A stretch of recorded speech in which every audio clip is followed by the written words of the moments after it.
Sunday, July 5th, MetLife Stadium, New Jersey. Brazil vs Norway, a quarter-final spot on the line.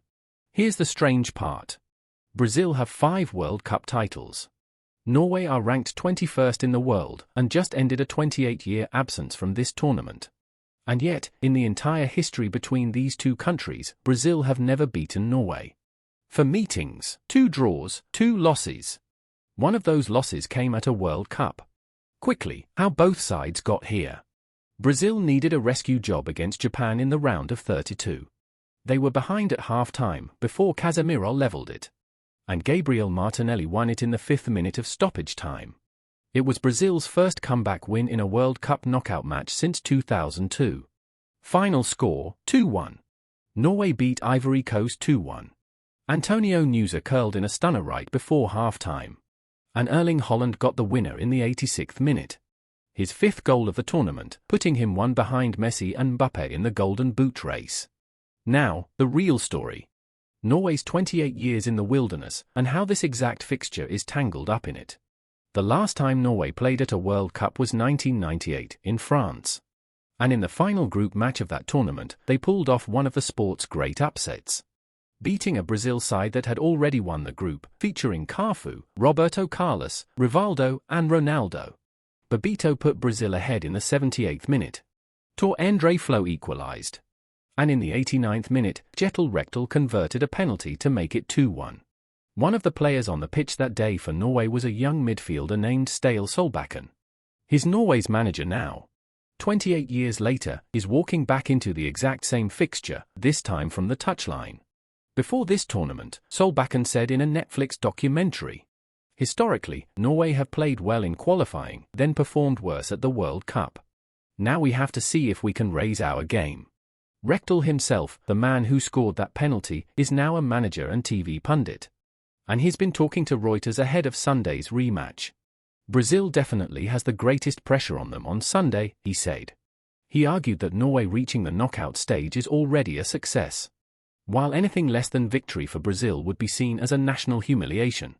His prediction? 2-1 to Norway. History repeats itself in football. It actually does, quite often. But Rekdal was careful to say the current squad isn't playing on nostalgia. "I don't think Haaland and Odegaard are thinking about Norway beating Brazil in '98, he said.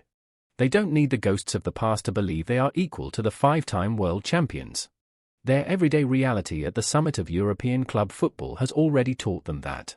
Which brings us to the 2 forwards this match is actually going to be decided by. Vinicius Jr. and Erling Haaland. Haaland is already Norway's all-time leading scorer, 60 goals in 53 caps. And he's doing it at his first ever major tournament. But right after the Ivory Coast win, he was asked point-blank to rate Norway's chances of knocking out Brazil. He didn't sell any false hope. Very slim, he said. "It won't be easy, we have to be realistic. I don't know if we'll make it." His captain, Martin Odegaard, struck a different tone. "It will be a difficult match, but in football, anything is possible. We want to keep dreaming, keep enjoying ourselves. We'll see how long we can keep dreaming." Odegaard plays alongside Brazilians Gabriel Martinelli and Gabriel Magalhães at Arsenal. "They have a great team, several excellent players. I know them from Arsenal, they are top level," he added. On the Brazil side, there's team news noise too. Lucas Paqueta is a doubt for the rest of the tournament after an injury against Japan. While Neymar remains in the squad but has barely featured. An unused substitute against Japan and on for just 14 minutes against Scotland. So what do the people predicting this match for a living actually think? Brazil are the clear favourites. Bet365 has them at -112 with the draw at +240 and Norway all the way out at +320.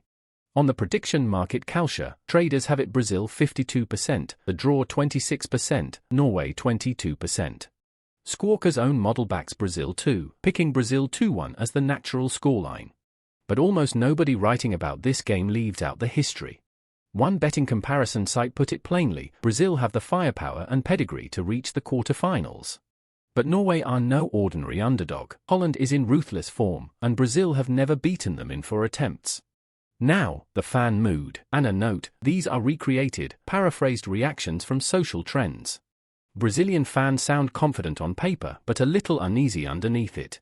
Plenty of posts along the lines of, "We're clearly the better team, so why have we never actually beaten these guys?" Norwegian fans, meanwhile, are treating this like a party that's already been won. Simply being back at a World Cup after 28 years is being celebrated as a success in itself.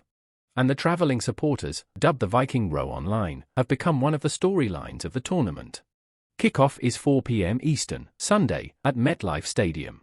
The winner plays the winner of Mexico versus England in the quarter-finals. 5 World Cups for Brazil, 28 years in exile for Norway.